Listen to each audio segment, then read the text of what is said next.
Assalamualaikum warahmatullahi wabarakatuh. Yang terhormat dosen uji kinerja Daljak 2022. Perkenalkan, nama saya Amna, guru biologi SMA Negeri 3 Mamuju, Kelurahan Karema, Kecamatan Mamuju, Kabupaten Mamuju, Provinsi Sulawesi Barat. Pada hari ini, Kamis 6 Oktober 2022, saya akan melaksanakan kegiatan pembelajaran dengan materi replikasi virus. Terima kasih. Assalamualaikum warahmatullahi wabarakatuh. Assalamualaikum warahmatullahi wabarakatuh. Waalaikumsalam warahmatullahi wabarakatuh. Selamat pagi anak-anak. Pagi, Bu. Apa kabar hari ini? Baik. Sehat semua ya? Sehat. Ya, alhamdulillah. Semoga Allah senantiasa melindungi kita semua. Wah. Untuk mengawali pembelajaran kita pada hari ini, kita berdoa dulu yang dipimpin oleh ketua kelasnya yaitu Lionel. Silakan Lionel. Berdiri, siap.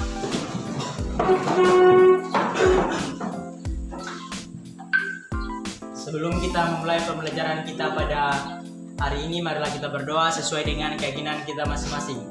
Berdoa dimulai.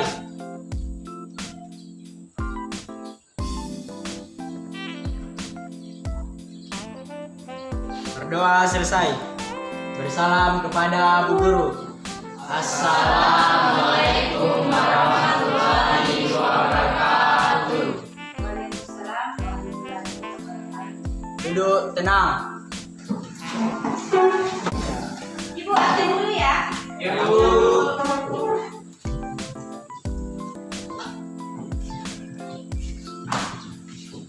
Siapa yang tidak hadir hari ini?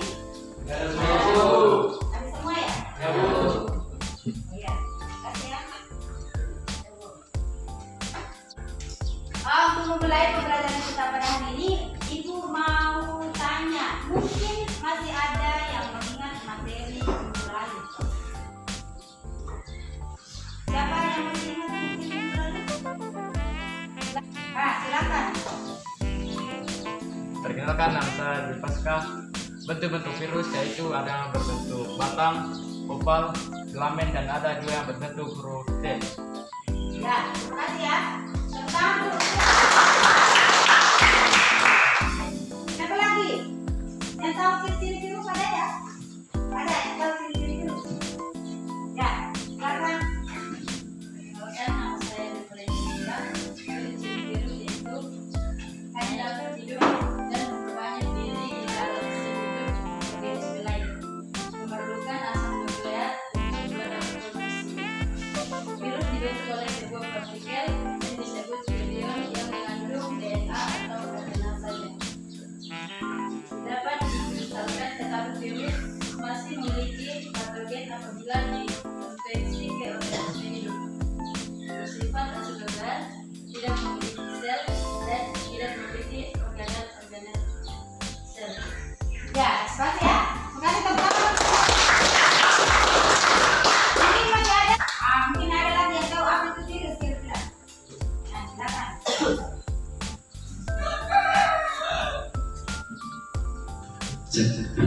Virus adalah mikroorganisme patogen yang hanya dapat bereplikasi di dalam sel makhluk hidup karena mereka tidak memiliki perlengkapan seluler untuk berproduksi sendiri. Sel kehidupan dapat diinfeksi oleh virus mulai dari hewan, tumbuhan, hingga bakteri dan archaea. Ya, terima kasih ya. Ternyata masih diingat ya materi minggu lalu tentang virus. Mulai dari tokoh-tokohnya ya, penemu-penemunya, kemudian bentuk virus, ya, virus, ciri-cirinya ya. Ternyata kalian masih ingat ya. Kita belum semuanya. Sebelum kita masuk ke kegiatan ini, Ibu akan menyampaikan tujuan pembelajaran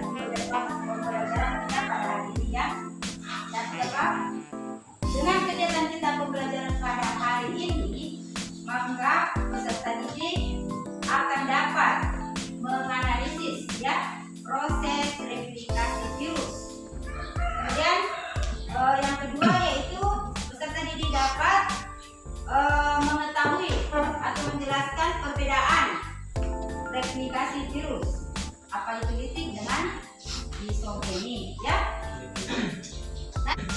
Nanti ibu akan menayangkan sebuah video, ya. Kalian mendengar simak. Nanti ibu akan bagikan ke KPD. Ya. Di KPD itu ada nanti permasalahan-permasalahan yang harus kalian cari jawabannya, ya.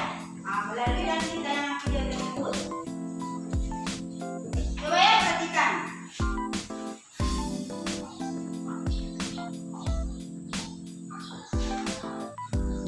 Ini ada replikasi virus, ya.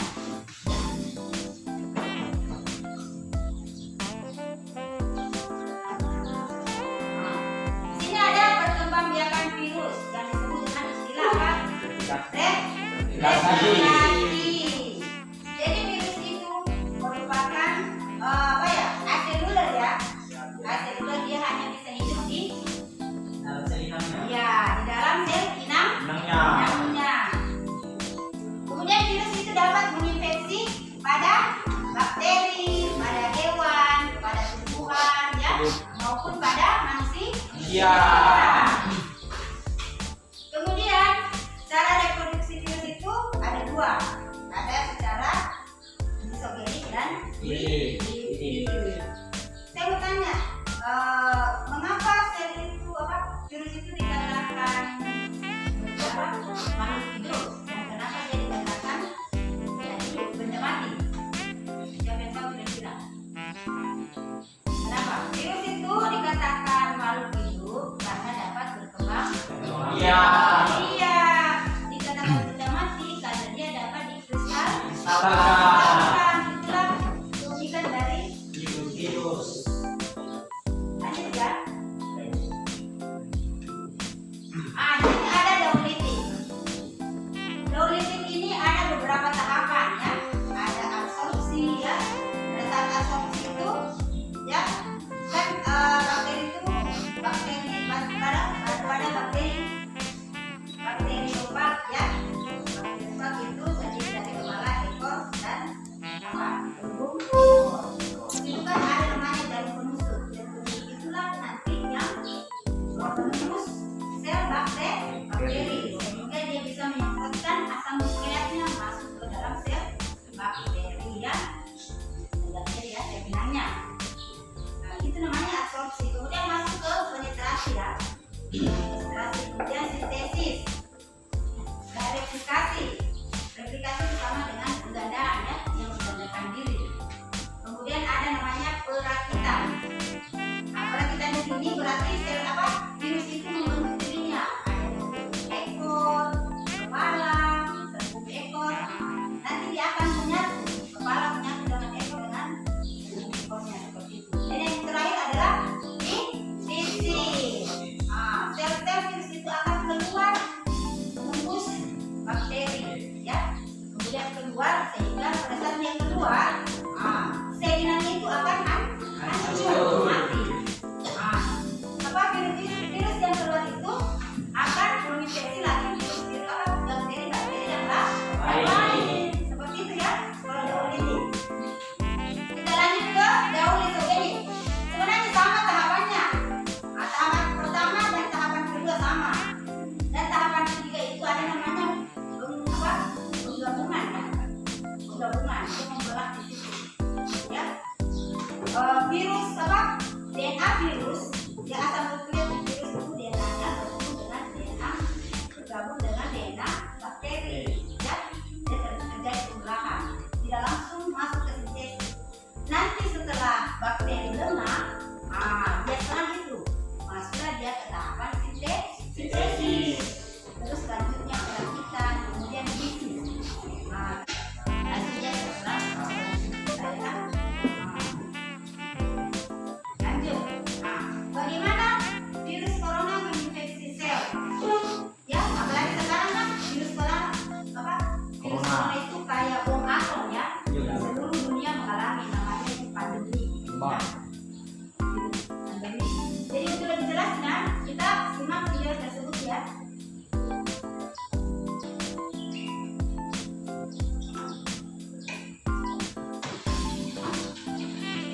Due to its unique features, the novel coronavirus is particularly good at infecting new cells, both in the upper respiratory tract as well as deeper down in the lungs. Here's a look at how the process takes place. The microscopic virus enters through the nose and mouth, where it begins its infection of our airways. The outer spike protein of the coronavirus latches onto specific receptors on the surface of cells in our respiratory tract. In the case of COVID-19, the virus latches onto the ACE2 receptor. This binding triggers the process by which the virus fuses with human cells. The viral envelope merges with the boiling membrane of our own cells, allowing the virus to release its genetic material into the inside of the healthy cell. The genetic blueprint of the virus is RNA instead of DNA, which acts as a molecular message, instructing our host cell machinery to read the template and translate it into proteins that make up new virus particles. The hijacking persists. As the human host cell continues to generate more copies of the virus, assemble these copies into viral particles, and traffic them to the outer edges of the cell for release.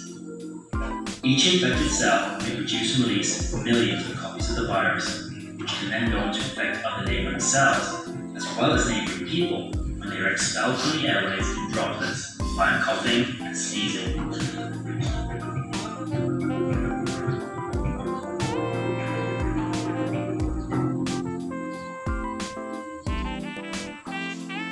Jelas ya, bagaimana virus corona itu menginfeksi sebuah sel infeksi tubuh manusia. Selanjutnya kita bagi kelompok, ya. 4 kelompok, silakan. Kemarin kan sudah dibentuk kan? Silakan bergabung dengan kelompoknya. Kelompok.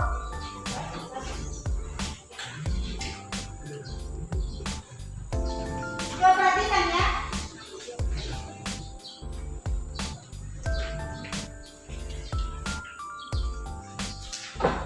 Coba perhatikan ya, di sini kan ada LKPD ya. Coba perhatikan. Ya.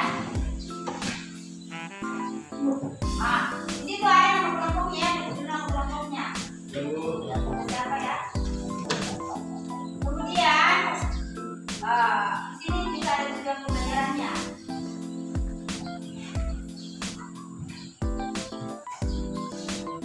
Di sini kalian ada kasus ya, ada kasus pertama tentang COVID ya, corona.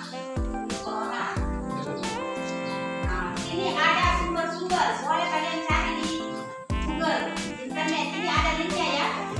Kalian bisa cari di situ jawaban-jawaban dari permasalahan bawah ini. Inilah permasalahannya ya, pertanyaannya.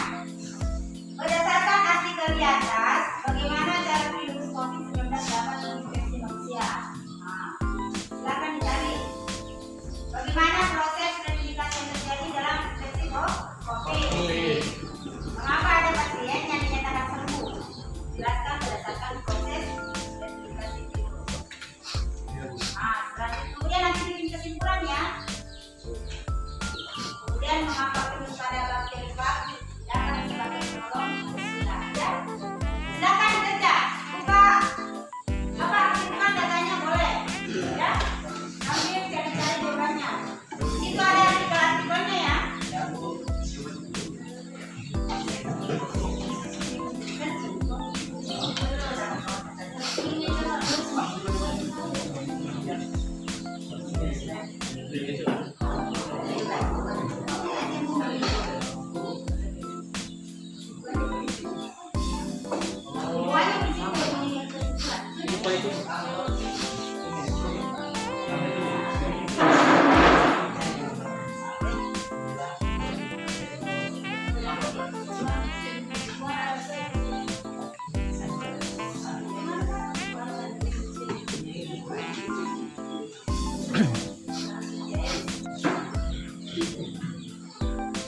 bakteri apa?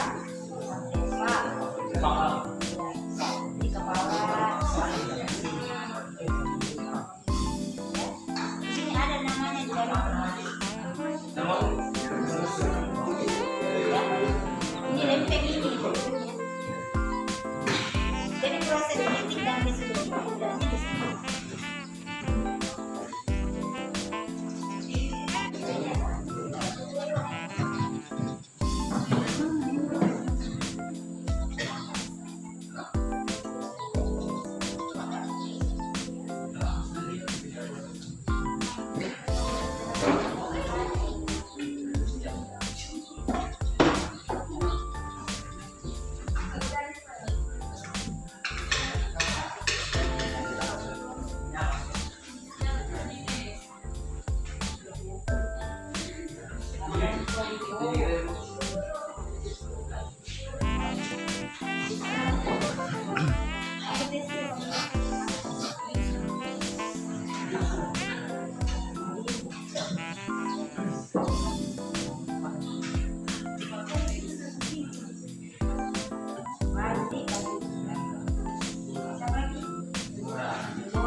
Oke, siapa yang mau tampil dulu pertama? Nomor satu.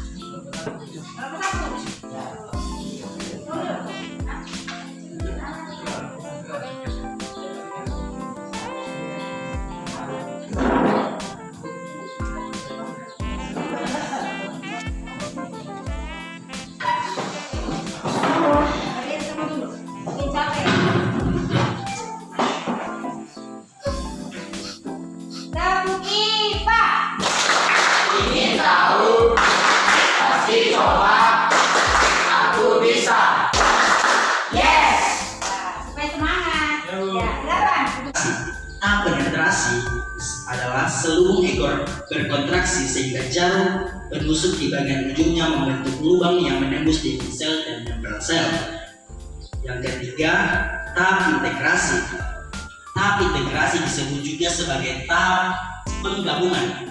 Setelah melalui tahap penetrasi, DNA virus yang telah diinjeksi ke dalam sel bakteri akan diintegrasikan atau digabungkan pada bagian tertentu dari materi genetik sel bakteri sehingga membentuk profag. Selama dalam kondisi profag, materi genetik virus akan dipertahankan dorman atau diam serta tidak akan diterjemahkan sehingga sel inang tidak akan sadar kalau materi genetiknya telah disisipi materi genetik virus. Jadi tahap terakhir atau tahap keempat yaitu tahap multiplikasi sel. Tahap multiplikasi sel inang yaitu tahap multiplikasi sel bakteri melalui pembelahan sel.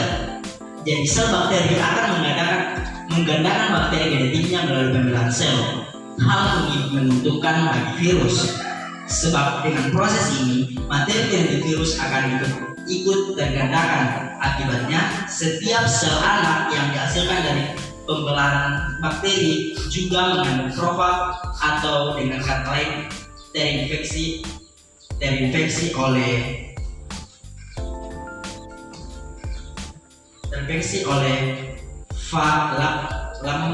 lambda. Dalam kondisi tertentu, sel inang yang mengandung profag ini akan membelah akibat berbagai faktor. Contohnya, ada saat sel bakteri terpapar sinyal ultraviolet. Kedua, maka virus fag lambda akan terlepas dari bakteri genetik bakteri dan akan memasuki siklus litik yang menyebabkan lisis pada sel bakteri. Sekian pemaparan saya.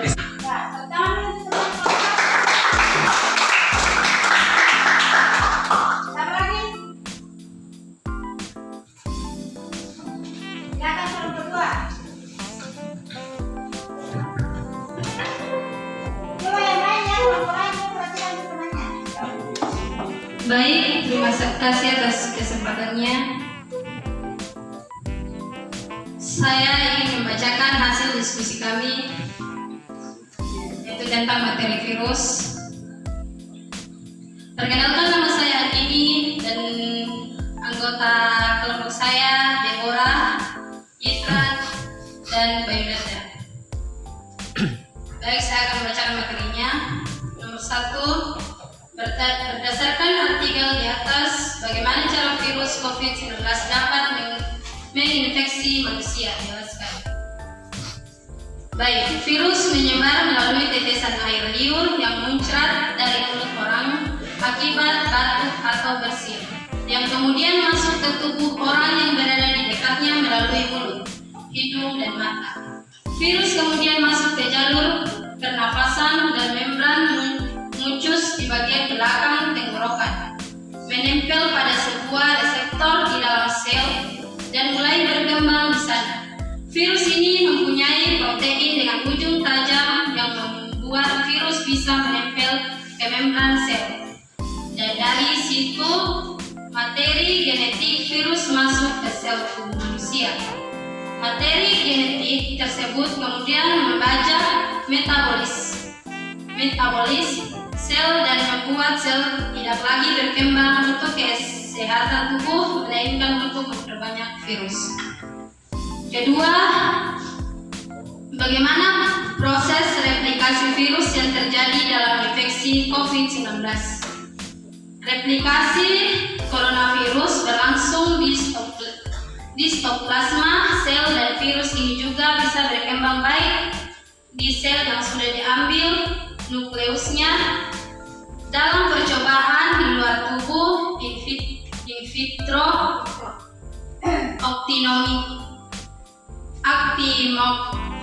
actinomycin D bisa menghambat replikasi coronavirus di dalam sel.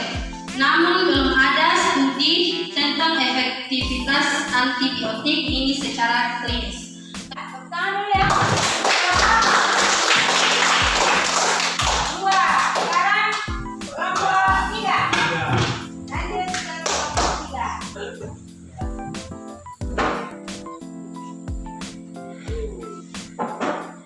Boleh naik tangannya. Perkenalkan, nama saya Rianto Wibowo. Saya dari kelompok 3 akan membacakan hasil diskusi kami. Mengapa ada pasien dinyatakan meninggal? Jelaskan berdasarkan proses replikasi virus. Pertama adalah pasien COVID-19 dalam perjalanan perawatan meninggal dunia. Kedua adalah suspek COVID-19 yang dilakukan swab tapi meninggal dunia sebelum hasil swab keluar. Jika setelah 2 hari hasil swab keluar dan dinyatakan positif, pasien itu juga dinyatakan meninggal karena corona. Jadi siklus litik merupakan cara replikasi virus yang melibatkan proses penghancuran sel inang di dalam akhir proses replikasi, sehingga sel inang akan pecah dan mati. Siklus litik yang umum dipelajari adalah siklus litik pada bakteriofage 4, di mana terdiri atas 5 tahap, yaitu tahap absorpsi merupakan tahap menempelnya virus pada sel inang. Kedua, tahap penetrasi, yaitu tahap menginjeksikan materi genetiknya ke dalam sel bakteri. Ketiga, tahap sintesis, yaitu tahap pembentukan komponen virus. Keempat, tahap perakhitan, yaitu tahap partikel virus baru. Kelima, tahap lisis, yaitu pecahnya sel inang. Sekian. Baik, terima kasih atas kesempatan yang diberikan untuk kelompok kami untuk mempresentasikan hasil diskusi dari kami. Jadi, perkenalkan, nama saya Cisha, teman kelompok saya adalah Dwi, Agrifa, Fani, dan Christian. Baik, pertanyaan yang pertama, bagaimana cara virus menginfeksi bakteri? Cara virus menginfeksi bakteri ada 2 cara, yaitu dengan siklus litik dan siklus lisogenik. Siklus litik terjadi apabila bakteri tidak bersifat virulensi atau tidak kebal terhadap virus. Dengan ini, virus akan langsung merusak DNA bakteri dan melakukan replikasi. Kemudian siklus lisogenik. Siklus lisogenik terjadi apabila bakteri bersifat virulensi. Dengan ini, virus hanya akan menggabungkan diri dengan DNA bakteri atau tidak merusak. Tapi apabila bakteri kehilangan sifat virulensinya, maka virus akan langsung merusak DNA bakteri tersebut. Kedua, sekian dari saya. Kesimpulan akan dibacakan oleh Agrifa. Terima kasih atas kesempatannya. Saya akan membacakan kesimpulan dari virus. Virus memiliki peran menguntungkan dalam beberapa tahap, yaitu biopestisida, pembuatan peta kromosom, pembuatan vaksin, interferon, dan pembuatan antigen. Adapun peran virus yang merugikan, yaitu menjadi penyebab penyakit yang menyerang manusia, hewan, dan tumbuhan. Perkembangan biakan virus dapat dicegah dengan cara vaksinasi, menjaga kesehatan, makan secara teratur dan bergizi, istirahat yang cukup, serta menghindari stres. Sekian, terima kasih.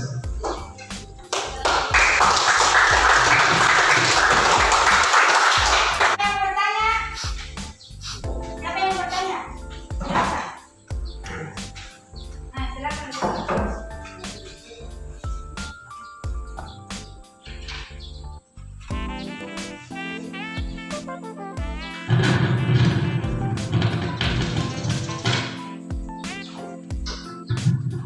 Baik, terima kasih.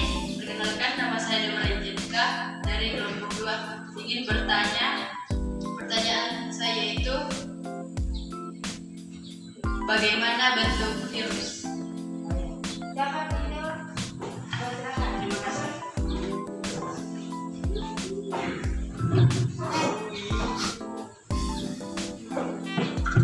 Silakan jawab.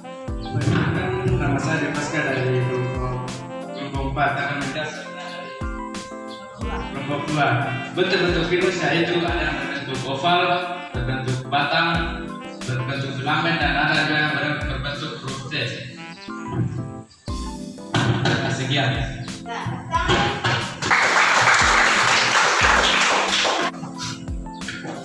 Terima kasih atas kesempatan ini. Perkenalkan, nama saya Hendri Dewanti dari kelompok 1. Izinkan saya memberikan pertanyaan, mengapa WHO sebagai organisasi kesehatan dunia menetapkan COVID-19 sebagai pandemi? Terima kasih. Siapa yang jawab? Oh ya. Baik, perkenalkan, nama saya Yitra Kises. Terima kasih atas kesempatan ini. Saya akan menjawab pertanyaan dari kelompok 1. Mengapa WHO menetapkan COVID-19 sebagai pandemi? Sejak Maret 2020, WHO telah menetapkan COVID-19 sebagai pandemi karena penyebarannya yang eksponensial secara global. Oleh karena itu, COVID-19 tidak dikategorikan sebagai epidemi karena tidak terbatas pada satu wilayah geografis semata. Terima kasih. Ya, tangan dulu. Selesai ya. Setelah tadi pemaparan dari video, kemudian ada pertanyaan dan ada tanggapan, ya. Mungkin sebelum kita menutup, mungkin ada yang mau berkesimpulan. Siapa?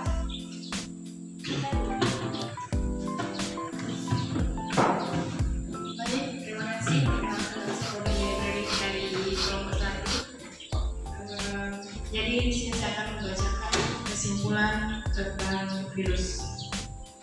Virus adalah mikroorganisme patogen yang hanya dapat bereplikasi dalam sel makhluk hidup karena mereka tidak dapat memiliki perlengkapan seluler untuk bereproduksi sendiri. Semua bentuk kehidupan dapat diinfeksi oleh virus, mulai dari hewan, tumbuhan, hingga bakteri, imun, dan ekspresi gen, perakitan, pematangan, dan pelakasan.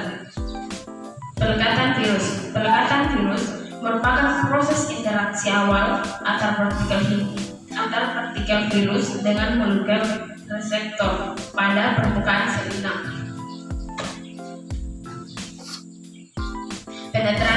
Penetrasi terjadi waktu yang sangat singkat setelah pelekatan virus pada reseptor di membran sel.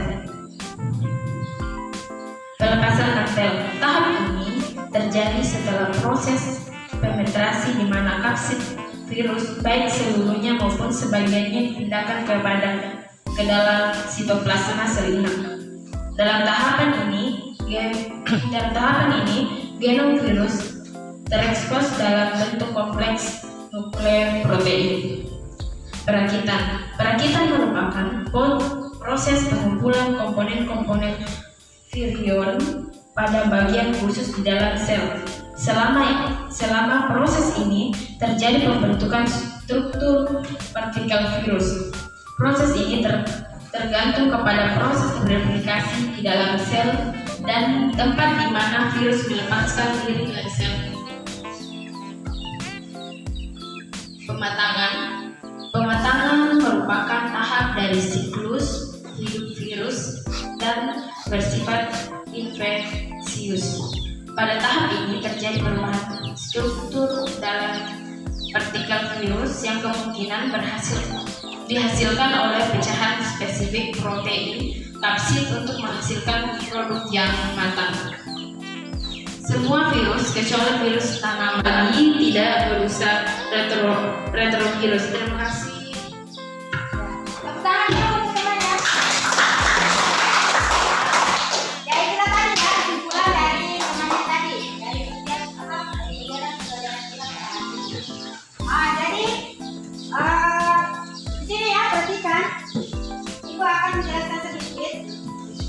Perbedaan antara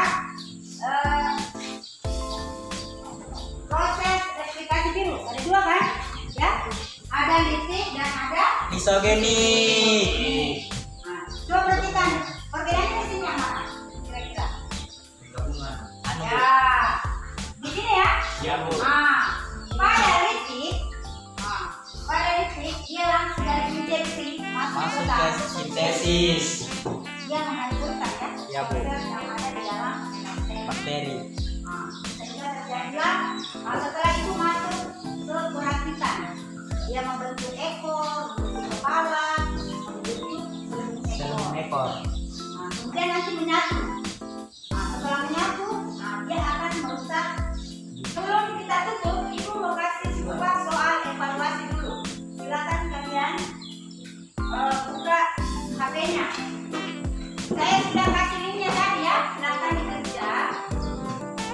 Ini soal evaluasinya, coba perhatikan dulu ya. Tulis namanya ya. Coba kasih nama dulu. Coba temannya bagikan linknya dulu. Ya, Bu. Silakan. Ini bagikan linknya, silakan dibuka. Ya. Silakan tulis namanya di sini. Nama kelas ya, semester. Caranya cara mengisi soal evaluasi tersebut ya.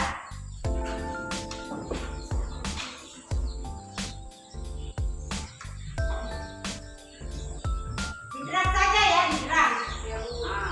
Cari jawaban kan Ibu tadi sudah jelaskan ya. Proses bikin itu seperti apa. Kalian tinggal drag. Nama proses replikasi pada gambar tersebut apa namanya? Ya? Ya, Bu. Silakan.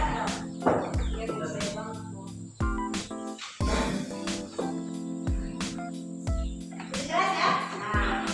Ini tinggal didrag. Apakah ini gambar termasuk proses isogenik atau litik? Kalau misalnya isogenik tinggal drag begini ya. Coba perhatikan masih masuk sini. Kan ya, sini. Kemudian tahap kedua, tahap pertama apa? Tahap pertama ini tadi apa ya? Apakah dia absorpsi kah? Apakah sintesis ya? Tinggal kalian drag sini. Angkat saja begini ya. Ya, Bu. Kemudian di sini ada video. Untuk nanti menjawab pertanyaan di bawah ya. Perbedaan antara daun litik dan daun isogenik ya. Silakan. Halo semua, apa kabarnya? Semoga kalian selalu dalam keadaan sehat ya. Boleh dilihat.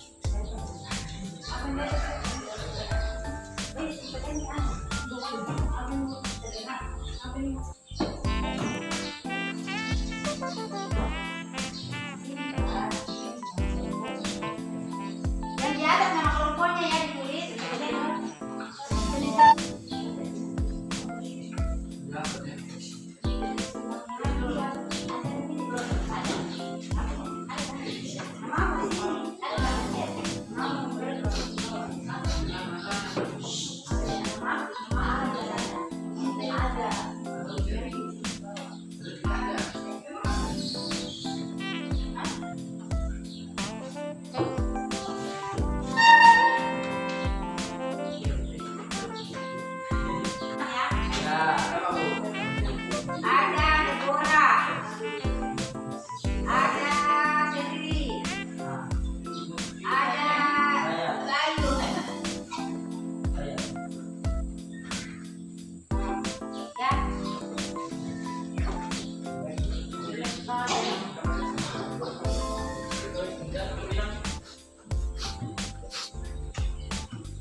kan cepat pagi ya, belajar ya, belajar. Kalau di rumah diulang-ulangi pelajarannya. Minggu depan ya, minggu depan kita lagi belajar tentang apa? Ya? Tentang penyakit atau kelainan yang disebabkan oleh virus. Ya. Jadi kelainan dan gangguan yang disebabkan oleh virus. Jadi sebelum kita tutup, kita berdoa dulu ya. Dan dipimpin oleh doa. Sebelum kita mengakhiri kegiatan kita pada hari ini, alangkah baiknya kita berdoa untuk agama dan kepercayaan kita masing-masing. Berdoa dimulai.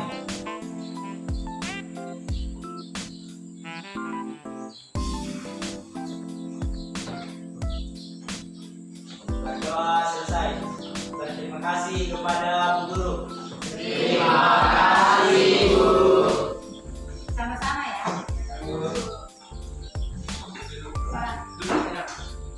Salam kepada Bu Guru. Waalaikumsalam warahmatullahi wabarakatuh. Jadi, ya ingat ya, nggak usah lagi berteriak anak suku.